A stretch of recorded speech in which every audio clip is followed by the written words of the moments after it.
तालुक्यातील श्री क्षेत्र बनेश्वर मंदिराकडे जाणाऱ्या रस्त्याचा आज अखेर भूमिपूजन झालेलं आहे। स्वतः खासदार सुप्रिया सुळे यांच्या हस्ते भूमिपूजन झालेलं आहे। आपल्यासोबत खासदार आहेत। ताई, गेल्या अनेक दिवसाची मागणी होती, तुम्हाला उपोषण करावं लागलं, अखेर आज हे भूमिपूजन पार पडलं। हा रस्ता अतिशय महत्त्वाचा आहे। माननीय गडकरी साहेब करोडो रुपये देतात सगळ्याच देशामध्ये या सगळ्या कामांसाठी आणि नॅशनल हायवेचे अतिशय उत्तम रस्ते चाललेले आहेत। हा खूप एक श्रद्धेचं स्थान आहे। इथे महिला असतील, गर्भवती महिला असतील, सिनियर सिटीजन्स असतील, हे दर आठवड्याला हजारोनी लोक इथे येतात। तेव्हा रस्ता पूर्ण व्यवस्थित चांगल्या दर्जाचा व्हावा एवढीच आमची अपेक्षा।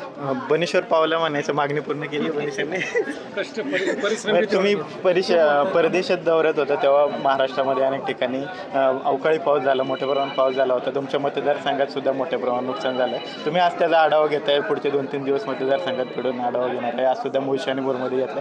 काय शेतकऱ्यांची मागणी आहे, काय तुम्ही नाही मी जेव्हा पाऊस झाला त्या दिवशी सकाळ संध्याकाळ मी कलेक्टरांशी बोलत होते। त्याच्यामुळे आणि सगळे सहकारी माझे पदाधिकारी आणि ह्याचं काय पक्षाचा विषय नाही, सगळेच आमदार वगैरे सगळेच फील्डवरच होते। त्याच्यामुळे सगळे यंत्रणा जोरात चालली होती आणि व्यवस्थितपणे सगळे जी कामं करणं गरजेचं होतं। कलेक्टर तर 2 दिवस बारामतीलाच राहिला होते आणि माझा कॉन्स्टंट कॉन्टॅक्ट त्यांच्याबरोबर होता। पंचनामे करून घ्यावे ही आमची विनंती होती आणि बऱ्यापैकी पंचनामे झालेले दिसतात। आज राहुल गांधींचा लेख प्रसिद्ध झाला आहे। त्यांनी म्हणले की महाराष्ट्र निवडणुकीमध्ये फिक्सिंग झालं आहे। त्यावर फडणवीसांनी प्रतिक्रिया दिली की राहुल गांधी रोजच खोटं बोलतात, त्यांनी आता सत्य स्वीकारायची सवय लावली। की लोकशाही आहे, प्रत्येकाला बोलायचा अधिकार आहे, पण काही मुद्दे त्यातले आहेत जे इलेक्शन कमिशनकडे पेंडिंग आहेत। राहुल गांधींनी जो मतं मांडली ती इलेक्शन कमिशनकडे काही क्लॅरिफिकेशन्स मागितलेत, त्या उत्तराची वाट बघतोय।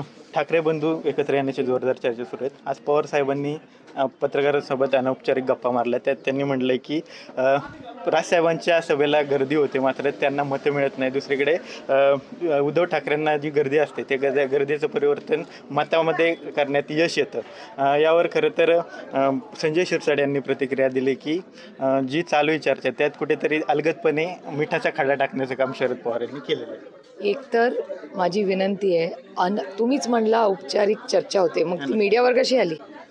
पत्रकारांसोबत पत्रकारांबरोबर अनौपचारिक चर्चा जर आली आणि त्याची बातमी व्हायला लागली तर आम्ही पत्रकारांशी बोलणारच नाही। मग युती झाली तर कुठेतरी शिवसेना म्हणजे महाविकास आघाडीतून बाहेर पडेल असं वाटतं का? त्यांचं काय म्हणणं आहे, पत्रकारांशी प्रायव्हेटली साहेब बोलले, यांनी बातमी कशी केली त्याची? मग हे चुकीचं आहे पत्रकारांचं। शिवसेना ऑन कॅमेरा बोललेत का?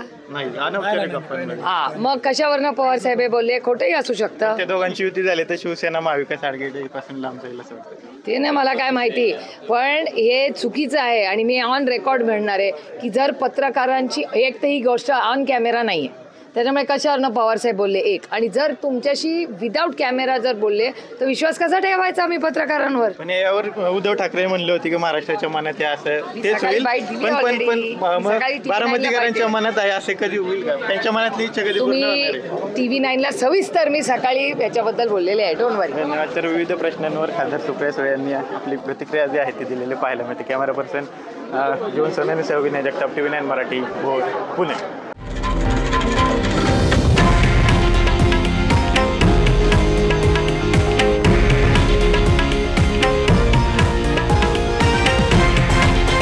हे आहे देशातील नंबर 1 न्यूज नेटवर्क आणि आपण पाहत आहात TV9 मराठी, एकमेव।